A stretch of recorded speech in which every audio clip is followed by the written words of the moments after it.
amazed me that Valley View was a church that really had a good perspective on finance. There's more than 800 verses in the Bible that refer to money, more than love.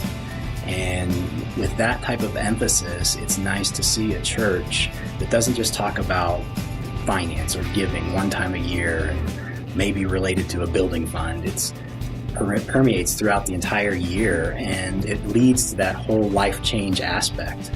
As a Christian, when you first fully realize that God owns it all and that all we do is manage His resources, it's a whole new paradigm in how I view money, what my perspective is on money, how I spend it, how I save it, how I give it. Recognizing that for me took it beyond just pure numbers or looking at it in a pure black and white view, and seeing that there's a relational aspect to this.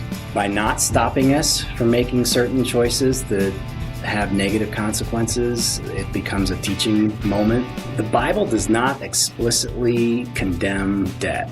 It doesn't say that debt is a sin, that you are evil if you take on debt.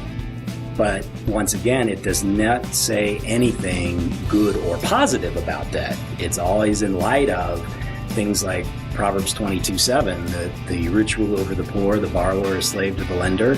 It's avoid debt if possible because of the consequences it has.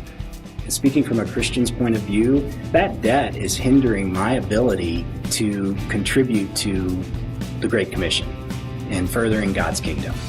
To start by giving back to God first, it's really putting what He says in Malachi 3:10, where he challenges us to test Him in our giving. He says, test me in this, see if I don't open the floodgates of heaven and will pour out so much blessing that you won't even have room to store it.